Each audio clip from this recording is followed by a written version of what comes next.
মই অসমৰ ৰাইজক আন্তৰিকতাৰে সৈতে প্ৰতিশ্ৰুতি দিছিলোঁ যে বিজেপি চৰকাৰ যদি শাসনলৈ আহে 1 লাখ যুৱক যুৱতীক চৰকাৰী চাকৰি দিম।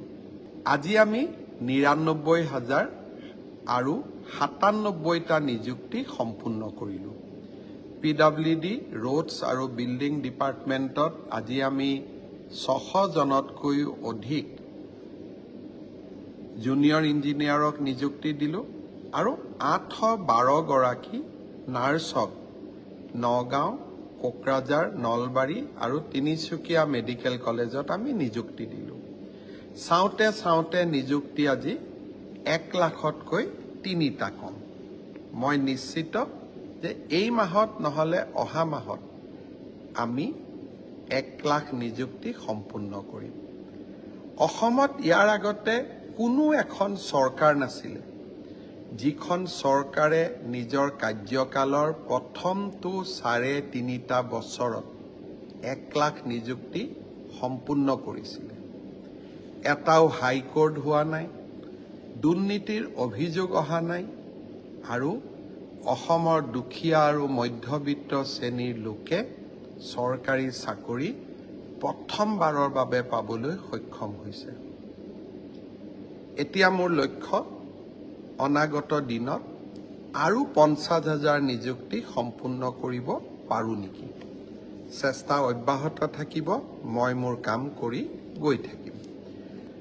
আমাৰ সকলোৰে মনত আছে 2021 চনৰ মে' মাহত ইনফেক্ট 10 মে' তাৰিখে মই শপত গ্ৰহণ কৰিছিলোঁ। সমগ্ৰ নিৰ্বাচনৰ সময়ছোৱাত মই অসমৰ ৰাইজক আন্তৰিকতাৰে সৈতে প্ৰতিশ্ৰুতি দিছিলোঁ যে বিজেপি চৰকাৰ যদি শাসনলৈ আহে 1 লাখ যুৱক যুৱতীক চৰকাৰী চাকৰি দিম। আজি আমি ৯৯,০০০ আৰু ৯৭টা নিযুক্তি সম্পূৰ্ণ কৰিলোঁ। PWD ৰোডছ আৰু বিল্ডিং ডিপাৰ্টমেণ্টত আজি আমি ৬০০ জনতকৈও অধিক জুনিয়ৰ ইঞ্জিনিয়াৰক নিযুক্তি দিলোঁ আৰু ৮১২ গৰাকী নাৰ্ছক নগাঁও, কোকৰাঝাৰ, নলবাৰী আৰু তিনিচুকীয়া মেডিকেল কলেজত আমি নিযুক্তি দিলোঁ। চাওঁতে নিযুক্তি আজি 1 লাখতকৈ 3টা কম। মই নিশ্চিত যে এই মাহত নহ'লে অহা মাহত আমি 1 লাখ নিযুক্তি সম্পূৰ্ণ কৰিম।